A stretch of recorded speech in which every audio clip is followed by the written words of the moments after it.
You're listening to The Gulf Stream, the official podcast of the Harte Research Institute at Texas A&M University, Corpus Christi. Welcome to the Gulf Stream podcast. My name is Athena Frasca. I am HRI's Watershed Coordinator for the Bringing Baffin Back initiative, and I'm really excited to head down the coast with you all today for this special episode about Baffin Bay.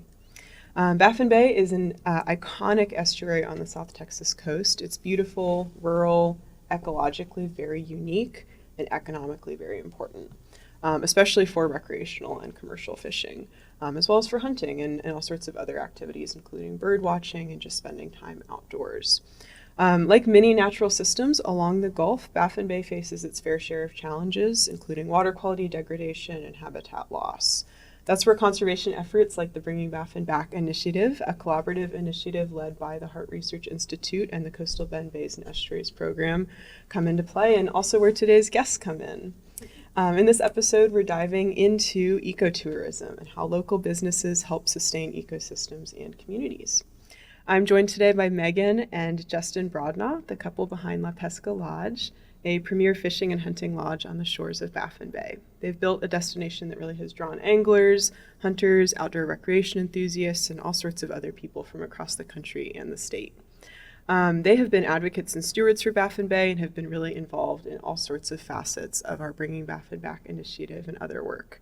So quick intro, Justin, known as Captain Storm, grew up navigating Baffin Bay and is said to have waded every inch of the shoreline. He has a deep love for chasing trophy trout and sharing that passion with others through his guide services and just community engagement across the board. Meghan is La Patrona at Pesca Lodge, and she really runs the show as lodge manager and trip coordinator and overall manages all sorts of different parts of the day-to-day operations at the lodge, and they both do a whole lot outside of that too. So Meghan and Justin, welcome. Give you a quick minute to introduce yourselves and we'll get rolling. Thank you. I'm Meghan. The star of the show. The star of the show. Couldn't do it without her. Yes, day-to-day operations. When you call us, I'm the one that answers the phone, gets your trips on the books, and helps you with anything you need. Love it. And I'm Captain Storm. I'm the fishing guide. I rely on her more than anybody else around the lodge. Without her, I'd just be a fishing guide. We wouldn't have it. It's a team effort. Yes, yeah, you all are quite a team. Yes. Well, I guess we would love to hear more about Pesca Lodge. Just let's start at the beginning and talk about, why you chose to open a lodge on Baffin Bay and how that idea took shape. Well, there was a lot of factors involved in wanting to start a lodge. When we first got started together, we were kind of running this business out of Airbnbs and small rentals and stuff on the water. She was the chef, the booking lady, the coordinator, the cleaning lady. She did everything. It started small. We were the only two in the beginning, and it kind of took on a life of its own. When did you all get started? What year was that? 2020, Nice. I think. Yeah, it's about It was 2020, 2021. Yep, he was already fishing, and I was working a 9-to-5 job in the refinery and tired of driving back and forth, and we just thought, there's a better way to do this and work together and boost the fishing trips coming in. We were getting a lot. He was, has a good clientele already, and we would get a lot of questions like, where can we stay? Where can we eat? Those kind of things. And we just said, hey, what if we just did everything in-house and we'll rent these Airbnbs, different Airbnb every week to suit our clients depending on the group size. And he fished them and I would cook and host them, and it kind of morphed into this Pesca Lodge. And when we first started, we were like, hey, let's shoot to get a house on the water where we could live and also put our clients to make it, The dream was small in the beginning. Yeah. We had no idea it was going to grow to be this big. Yes. It has turned into a 10,000 square foot facility, and now we can host our clients in-house, and we have an amazing staff that cooks for them, and I think at first we were just looking for a little financial freedom and more freedom to raise our kids and do what we wanted to do, and obviously we have a love for the outdoors. So yeah, it sounds like you've combined all of those things really. Being able to spend cleanly. that time outside and do this stuff, it's been a blessing. Not sitting at a desk or, Yeah, dynamic day. sweating outside. Sounds amazing. Hey, speak for yourself. Yeah, well, It's hot out there. He still sweats outside. True. But Yeah, depends on the day, I'm sure. Yeah. I think you described it a little bit, but we'd love to hear about what a typical day looks like for you all, and I'm sure it is different every day, but kind of the average. Depending on the time of year, right? Spring forward or fall back, but typically I get up about 4 o'clock in the morning, get my day started, my first cup of coffee, and then get down to the lodge, and typically I'm there about an hour or so before we roll out in the morning, and I have coffee with the clients, kind of go over our itinerary for the day. We're going to be wade fishing or fishing out of the boat, or what our goal is, and stuff like that. And then we get out on the water and fish, and depending on what we're doing, where we're going, we can run up to 30 miles sometimes, so the day could be long. Wow. We're typically in by about noon to 2 o'clock, lunchtime. And then I come back, and it's back to relying on her. come back in, eat a nice lunch from our girl Maddie, and, start taking care of the clients. I get there around that time, drop the kids off at school, head down to the lodge, help with whatever I need to, and then once the clients come in, it's, Back to work. back to work. There's really Hosting. no breaks, and Yeah. not just having a It's fishing great. lodge, but being a fishing guide or being in the outdoor industry. Once you get done with everything else, you have the cleaning to do, and you have the prepping for the next day. And so it's busy. It's busy. There's always something to do. And then for a mom, it's even busier. So Yes. it's a busy day, You're but it's balancing fun. a lot. Yes, got one on each hip. How many clients do you have on a typical week or on a typical basis? We started out with maybe 2 to 3 groups a week, and now it has turned into a full-blown operation. So starting September 1st, we have probably 6 to 7 different groups coming in and out every week. I would say Just anywhere kicking off hunting on a regular season. week, it could be anywhere from 20 to 60 people Wow. we see a week. Sometimes you get a couple of groups of 4 to 5 people, but we do a lot of corporate events and stuff like that. So we see high numbers during the week. I would say on average, we'll say 50 people a week, right?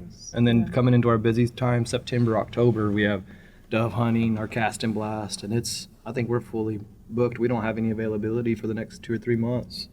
I've seen those notifications on your Yes. website and on social media. I'm working too. on December now, so December is kind of where my books are starting to open back up, and working on filling spring 2026. It's exciting. Wow, I'm it's sure you've very had to exciting. learn how to plan ahead And too I that don't- far. That's a while in Yes. advance. I don't do all that Yes. stuff myself. We got a lot of help. You got a lot Yeah. of guides to take care of that many people. So Yes. Yeah, how many guides do you employ for fishing and then for hunting as well? It just, like I say, it depends. Anywhere from 10 to 15 guys. Most of them are contractors. They have their own jobs. They've been doing this for years also, so they have their own clientele. We fill in and try to help all the guides in the area. So they help us out a lot. Yes, they help us. They put their clients with us. It's a revolving door, the Pesca Yes. is. You got to get by with a little help from your friends. Yeah, I So- love that. We couldn't do it without our amazing team. Yeah. Another guide question for you, Storm. You mentioned you go over the goals and kind of things that people want to do on their trips every morning. What does that usually look like? Do people come to you with a size of fish that they want to catch or some specific number, or what kind of questions and requests do you get from people? It's changed over the years. When I first started guiding, it was all about let's go catch fish. Let's go kill as many fish as we can. We want to fill the freezers. Might not be a couple of months till we come back. And now everybody's more geared towards catch and release and trophy trout fishing, which you've always had those guys. But even our corporate groups that normally like to kill a bunch of fish, they've been seeing what's going on with the freezes and the drought and just different things going on in the bay, and they're allowing us to release a lot of these fish, and which has really helped the bay. But I go over things like what is your goal? Do you want to catch a big trout? And it's good to clear the air early in the morning and figure that goal out. There's a lot of things you go over in the boat. Like I say, I get different guys. So just depending on their skill level and stuff like that, where we're going to be wade fishing, what obstacles we have. There, you can be on rocky shorelines, you can be in mud. So it all comes down to things like that. You listed off a couple of things like the rocks and the shoreline and the trophy trout, of course, that Baffin Bay is known for. But what else brings people down to the bay? What makes it special, and why do people flock to this area to do those different recreation activities? The people coming down to Baffin, they're coming down there because they know it's a special bay in regards we don't get a lot of tidal movement. Back to the fish grow larger down there. And I'm not a biologist, so I don't know exactly why. I do know our bay is saltier, we have less movement, and it does make it special because we don't have predators. And again, I'm not sure what keeps them out of there. It could be the low tides, the low water movement, the salt, but there's a lot of things. I get first-time wade fishermen that want to come down there because they don't have to worry about sharks or stingrays, so that brings them down. And then the pristine shorelines, you know, we have miles and miles of shoreline that you can wade that there's no houses, there's no county piers, you know, you're not ducking and dodging structure, you're walking the King Ranch. And so there's a couple of different things, but I would say the main reason people come to Baffin Bay is because of big trout, trophy trout. That's why they're there. Yeah, that's the kind of tagline that we hear. Yep, home of the trophy trout. I love that. What's the furthest someone's traveled to stay at your lodge? Do you know, or to come fish with you? Yeah. All corners of the country. We've had people from California, New York, Oregon, Wow. Kansas City. Europe. Yeah, Europe. That's probably the exciting. farthest. Yes, that's gotta be the farthest. It's got to be the farthest. And But do you it get was lots of awesome. local clients as well? Yes, ma'am. Yes. Yep. And Lots of locals. you know, it's funny because we've had local guys fishing with us, and I never expected them to come drive 10 minutes and spend the night with us and enjoy the benefits of the meals and the lodging and stuff. But we've had a pretty good response from the community. We've got people drive in from Kingsville or Riviera and come spend the night with us and fish with us. Little staycation. Yeah. Yeah, I love that. They even put their Staycation. overflow, like if they have family in town and they don't have enough beds at home, they put them at the lodge and they get to enjoy all the amenities. And Which is a blessing Yeah. because those are things that keep our doors open, you know, having a little help from the community. Because it's without those doors, it's hard for me to fill every room. I can't take 10 boats in the morning. Sure. Right? So it's nice to have that help. absolutely. No, that makes a lot of sense, and balance the family time. And I know you all have a new pool that you put in, and I bet that brings more family Yes, members yes. in too. It's been a busy summer with the pool. Yeah, that's fun. It's a good addition. We covered this a little bit already, and I think we'll keep talking about it through our conversation, but how does the local community benefit from Baffin Bay and its natural resources and these other lodges and things along the shoreline that are not just about fishing? Would love to hear a little bit from you all about that benefit and interaction. I would say we benefit from the community, like I've been talking about, probably more than they benefit from us. But we do our best to help the youth any way we can, because in the end, it's all about the young ones, right, coming up and sharing the same love of the outdoors and the recreational part of it, and just protecting the resource. So we try to reach out and donate to the youth as far as FFA or the local high school. Football team, fishing club, cheerleading team. And we've had plans in the works of maybe doing like an outdoor camp or something for the youth, for the local youth, get them down and get them involved. And there's a lot of kids in the area that don't get to go fishing, or if they do, they get to sit on the bank and fish or fish from the pier. They don't always get to go on the boat ride. And to me, the boat ride's the best part sometimes, right? Yeah, absolutely. Absolutely. Well, I'm sure we'll come back to this too, but we really had a great time working with you all for the Texas Brigades Camp. Yes. And for listeners that aren't aware of the Texas Brigades, they're a nonprofit organization that does outdoor leadership camps across the state. And they typically do overnight camps and geared towards slightly older kids, but we had the opportunity to do for the past 2 years through the Bringing Baffin Back initiative, a one-day experience on Baffin Bay, and La Pesca took their fishing guides out and helped the kids both on land and on the boat get their fishing lines set up, and then, like you said, Storm, get out on the water and just get to see what it feels like to experience the bay from a boat and to interact with captains and just learn basics of boat safety too. So we're really thankful that you all did that, and it was so much fun to see some of the kids.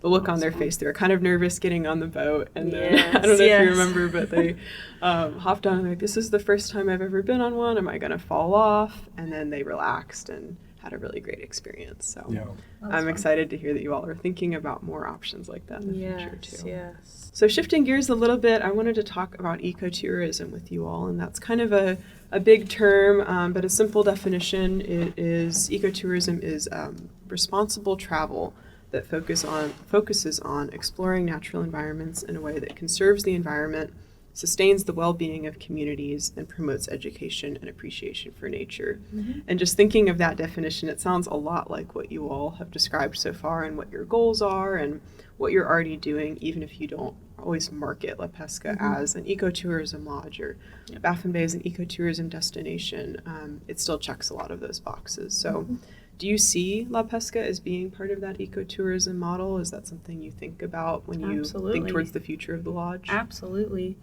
You know, like you said, we may not, I'm not pushing it as hard online right now because we're trying to move in the direction of cutting out all single-use plastics, implementing our plastic-free program. But we do a lot of educational things at the lodge as well, like the Baffin Bay stakeholders meeting, with Bringing Back Baffin Back initiative, the CCA Anglers Nights Out. We bring in guest speakers from all over, including Mike Wetz, Chris Bush.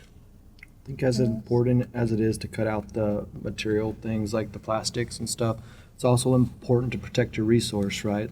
So it goes back to letting fish go, taking the kids, I've got fishermen that have been fishing for 30 or 40 years that have been trying to catch a trophy trout, and then to see them give back to that resource and let that thing swim away and see that's a big deal. It's a big part of it also, giving back to the resource as far as cutting out plastics and things like that can environmentally make a difference, but you're making an environmental difference with the fish too, right? Because we're growing bigger fish, we're releasing fish, and there's just different ways that ecotourism works within the industry completely. When you take clients out on the water storm, do you talk about that or talk about Baffin Bay as a resource that is something to be protected as well as enjoyed? Of course. I try to give my clients the freedom to make their own choices. Personally, I try to let those fish go, especially wade fishing.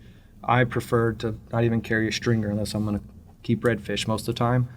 But I'm not going to tell my clients you're not allowed to keep your legal limit of fish. This is what I like to do. I prefer to watch them swim away in that instance. And I try to lead by example when it comes to that. And in most guys, they might pick their stringer up, look at it, and put it right back in the boat. A lot of guys are saying, heck, I got a couple of kids at home that love fish. And I love that, because I do too. And I still like to eat fish. But there's some times where I'll just turn around and let them go, watch them swim away, and sometimes that's the best. And show him the educational side, like when he is out on charters as well. And I know that when y'all have caught big trout, you tag them for the Trout Tagging Texas and educate the clients. This is what we're doing. This is why we're doing it. Yeah, we work with the Sport Fish Center. We do some tagging with them also. And that gives them an initiative also. And I'll show them, this is what I like to do with my bigger fish. And that's the kind of stuff that helps give back also, because that's the research behind it, And over the years, when that adds up, we'll see more from it. But those are little things that help.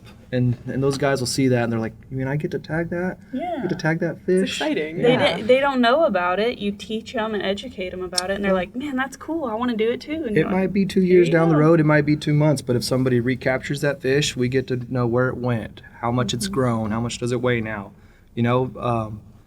I have one incident. I'm not sure who tagged it or what operation it was. My buddy Darren, I'm not sure what institute tagged the fish, right? But Darren tagged it, and it was in Baffin, and I want to say 2 weeks later, it was down at the Oakmonts in Port Mansfield. Oh, wow. So that's, just a little insight on. Yeah, and you saw this here, and it's moved that far. Yeah. That's very cool. So. Yeah, definitely kind of sparks stewardship, I think, in people too, and really want to continue to see that be possible. It pushes them to want to let those fish go. Let them go and let them grow. Yeah, that's really cool. Yeah. I love that cycle of enjoying the resource and protecting it, and how it kind of loops back over and over and over again. And I think part of that is catching fish and taking them home to your kids, and then they get to learn where the fish was caught and what their family member was doing, and hear the stories about being out on the water. Fishing's exciting in general, but when you add stuff like that to it, it'll put a smile on your face. Yeah. And you grew up fishing the bay, so I'm sure you have plenty of stories and memories of moments like that. Tons of fishing And I also went through the same changes, so it's easy for me to understand. There was a time where I wanted to kill every fish in the bay that was legal, and now I'm to the point where I'd like to watch the kids catch them. So it'll come in waves, right? Sure. You mentioned research a second ago and talking about the tagging initiatives, some of HRI's and others of CCA's and other groups in the state. But you've also been really involved in our Bringing Baffin Back initiative. And so we've been monitoring water quality monthly in Baffin Bay since 2013, really with the help of a large group of citizen scientists who've either helped by donating their boat as time on their boat and their captain time, or collecting samples themselves. And through those efforts, we've collected over 65,000 samples from Baffin Bay. Wow. And That's so, awesome. yeah, it feels like a lot. And then, of course, there's always more work to do, and we hope to continue that monitoring program for a long time. But Storm, you've been one of those citizen scientist volunteers who's spent time with our research team out on the water as a boat captain, and have also, given us insight into what's going on the bay at different times of year. But could you talk more about that experience and how interacting with that research team has maybe shaped your view of the bay, or how that has just impacted your vision of stewardship for Baffin Bay? It's given me good insight, because you get to see the different salinity levels and all that stuff. And one thing I have learned that I thought was really cool is there's one area in Baffin that always has brown tide. And like you said, I just take the guys out there, the guys doing the real work, like Dominic, they know all about it. But and I'd love to hear the answer again. But there's one spot right there, somewhere around Site 55, that always has brown tide every time they collect data. And to me, that's super interesting, and what's going to happen with that.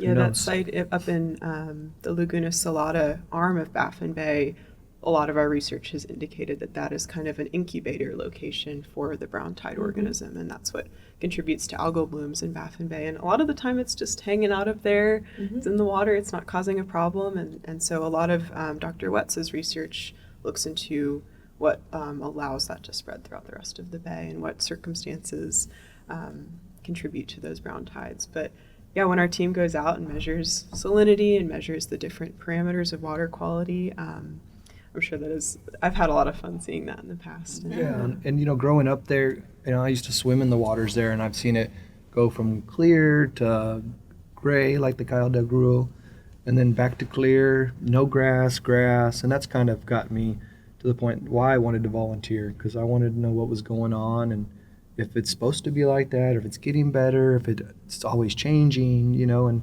you don't know unless you go out and do that kind of stuff and get behind the research. So it's interesting to me. I really like to see it. Yeah. Something you don't necessarily think about every day, but then when you guys come in, it raises awareness even to us, wow, I never thought about that, so it is interesting. Yeah, and if y'all didn't do what y'all do, then I would never even thought about it. We just continue our day. So the real thanks is to you guys doing all this stuff for us, because I hope to see more people get behind it, because it's a benefit that we should be using. Y'all are doing a lot of work, and we need to be more into it for sure. Yeah, well, we've appreciated all the time and effort that you've put into it, and that you've included some of your other captains and team members in collecting those water quality samples with us. And also the Baffin Bay stakeholder group meetings that you mentioned, Megan. We've really enjoyed getting to know everyone at La Pesca and we've enjoying learned a your lot space from them as well, so Yeah. it does bring a lot of... So educational. Yes, Having Mike come brings down knowledge to the community. and speak and stuff like that, it brings so much insight. And like I say, the educational purposes are great. I've learned so much just listening to y'all. even on the boat, just listening to the guys talk back and forth about the water sampling. So Yeah, well, that I think goes in reverse to those citizen scientists that we mentioned that we've worked with from the beginning. We get all sorts of insights on the dynamics of the bay and ground truthing our data and learning about what's going on a more day-to-day basis. We come monthly, which is a lot. That's pretty frequent. But you're out on the water every day, and so you notice those little changes in color or in the amount of seagrass in a specific area maybe more clearly than we do sometimes. And so I love that it can be kind of a team effort, and I think that's where our science is probably strongest, is when we can take that real data and those numbers that we collect and then fact check it or combine it with anecdotal stories that we hear from you all. And excited to see that continue into the future. Yeah, and I think if only the educating part is there, that helps people make a difference too, because when they see stuff like that, they try to do better. So if that's all that happens at first, it's a big help, Yeah, I know our team gets some questions when they're down at the boat ramp, and that's usually a great opportunity to share a little bit about, hey, we're out here checking the water, we take water quality samples on a monthly basis. It's nothing unusual, but this is what we're looking for. And I know we've met some of our volunteers just through those interactions too, and kind of spark of curiosity. Another question related to anglers being out on the water. How do you see recreational anglers playing a role in conservation? I think most recreational anglers are like-minded and they want to give back to the system. It's now more than ever. And they're a huge part of our system. Without the recreational anglers, Baffin would be just another bay, fishing bay. They really come down and give back to the community, spend their money in the area, and like I say, giving back to the fishery as well as far as releasing fish. It blows my mind, honestly, the amount of recreational anglers that come down and let these fish go. So it's a blessing to our bay system to have those kind of guys come down, because there are a lot of areas in Texas and throughout the nation where the fishery is dissolving. It is going away because there's so much being taken from the bay, whether it's people taking it or it's pollutants or things like that. The system is breaking down in some areas, and we're blessed to see it come back in ours and see so many people care, so many recreational anglers that come down and put the initiative out there and try to do better. That's great for Baffin Bay, and I hope that continues. We're blessed to have that many people care about our system. Yeah, they're that is there really because they incredible. want to be there, right? Yeah, They they're have a traveling passion these for it. distances and coming all the way down. It's a Without- trip to get there. Yeah. Without recreational anglers, Baffin would be in worse shape. So the tourism helps, the people help. All right, so we've talked a bunch about recreational anglers and how doing things like catch and release is really important for the health of the bay and how you've seen that change over time. Are there other conservation practices or even kind of community stewardship practices that recreational anglers and hunters can do, or recommendations that you would make to those groups for conserving Baffin Bay and the area around it? I would recommend, courtesy goes a long way in conserving a lot of things. So whether you're loading the truck up to go hunting or you're down at the boat ramp getting your boat ready, be friendly, be courteous, help people out when you can, and that goes a long way. And that helps bring people back too. Another way, attend some of the meetings we have at the lodge whenever we host things like the Bringing Baffin Back stakeholders group or just informational meetings that we have. They could be the Anglers Night Out, the CCA events and stuff, and come listen to some of the guest speakers like Chris Bush or Chris McKinley or Mike Wetz. We've had a lot of guys come down and talk, and even some of my guys, like my buddy Darren that owns Feral Concepts, so knowledgeable and cares so much about our environment. And just to come down and listen to those guys, how they've made a difference, how we can contribute. There's so many people out there with so much knowledge about it, and you don't really get that knowledge unless you come out to these events or listen to a podcast that they might put on.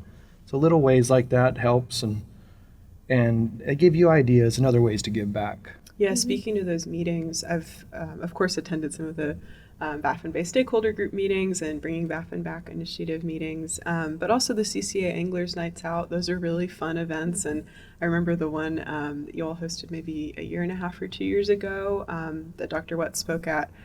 Just so many people there, and I met so many faces that I'd either heard on social media or through podcasts, but it was great to meet them in person, and everyone brings a different perspective to these issues. And I think when we're talking about a whole ecosystem conservation project like the Bringing Baffin Back initiative and thinking of Baffin Bay itself, but also the land around it and the watershed and all of those different land use practices and resources and things that are happening in the area surrounding the bay that contribute to the overall long-term health of the system.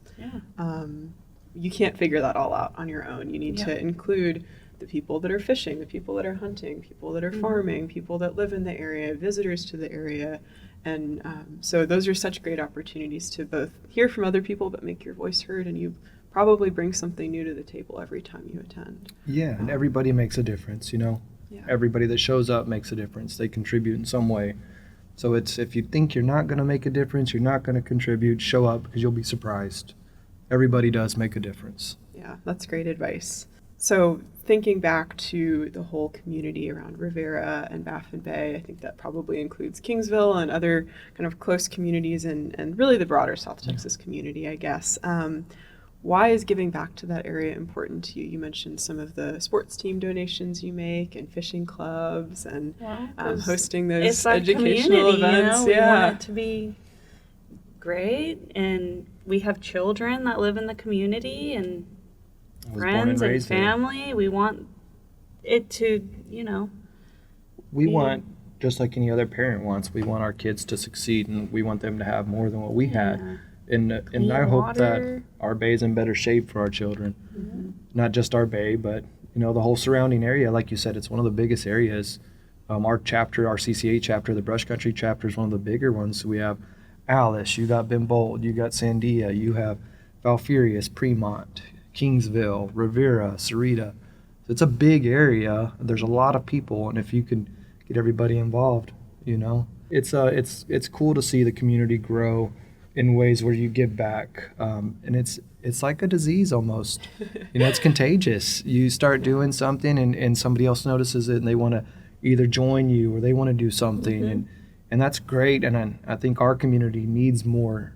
I don't think we're doing enough. I mean, we give back as much as we can, but I think there's a lot more ways we can give back, more ways to contribute, whether that's with our youth at the school, or bringing them down to the lodge, or even getting people involved in the area that just haven't been there, lately. This weekend. Yeah, there's a lot of ways to contribute, whether it's time or money. I mean, if you can't afford to contribute money, and contribute time. Show up and show out. Yeah, volunteering is a really powerful thing. I know you all have that trash cleanup coming up this weekend, so that'll have happened by the time this podcast is out. But we'd love to hear more about your plans for that and what you see kind of future steps might be. I kind of got, the beach cleanup is in my blood through school, through education. We did that as a community. That's one thing our community did always.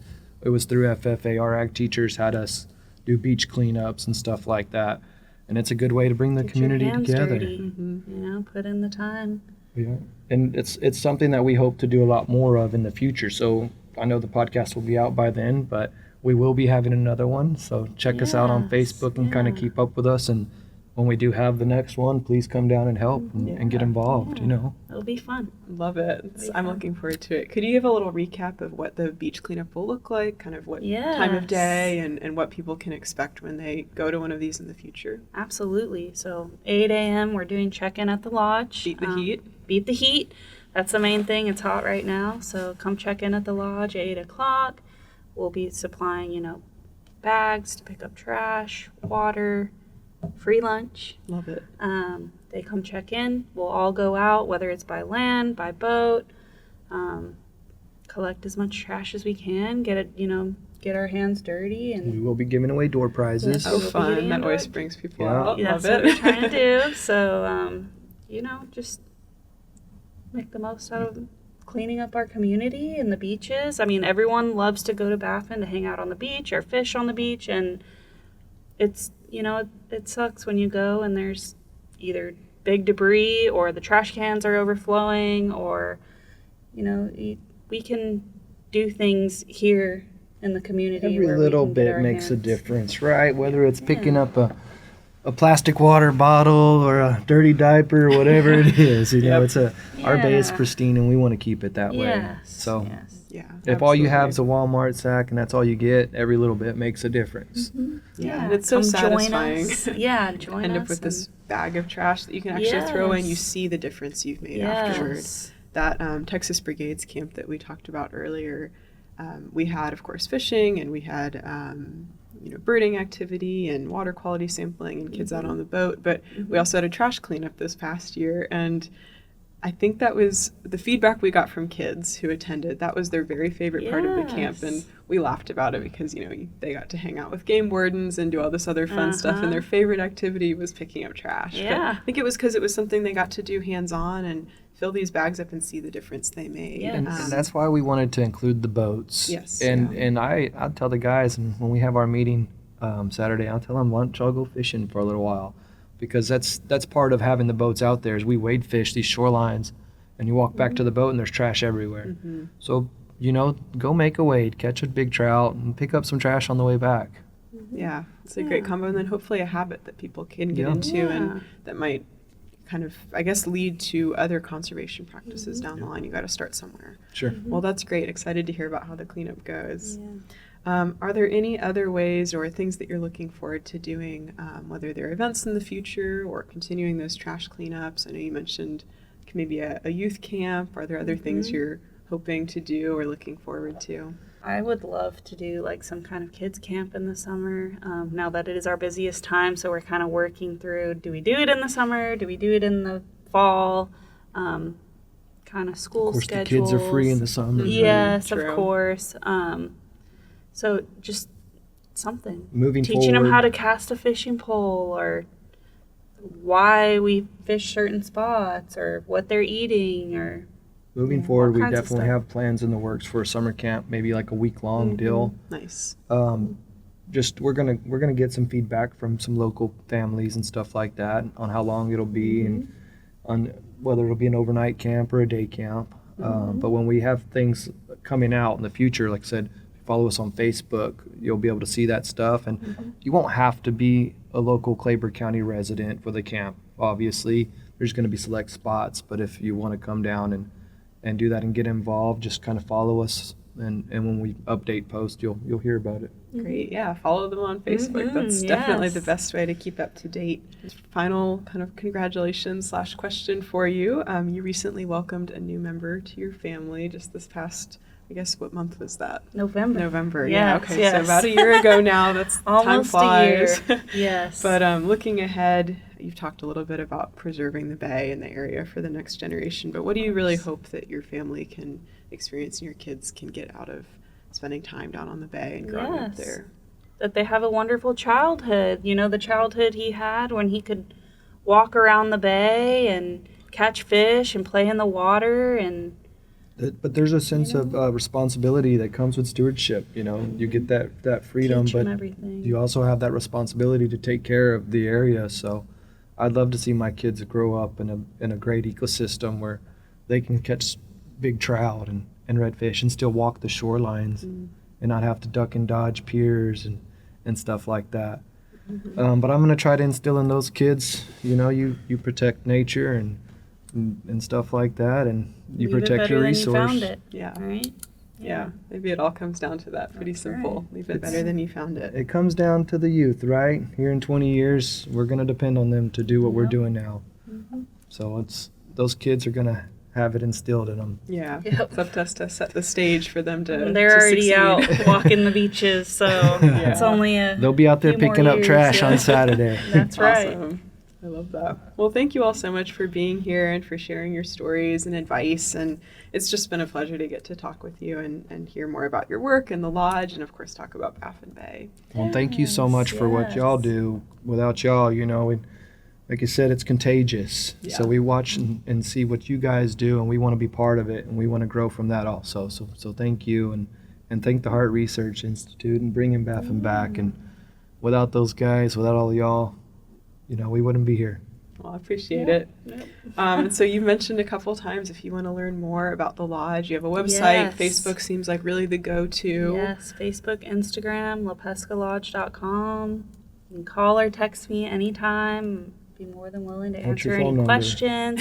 My number is 361-296-4030. Great. I'm free anytime. So any questions or bookings, get with us, and we'd love to make it happen. Sounds great. Same goes for the Bringing Events, Baffin Back. educational Yeah. events.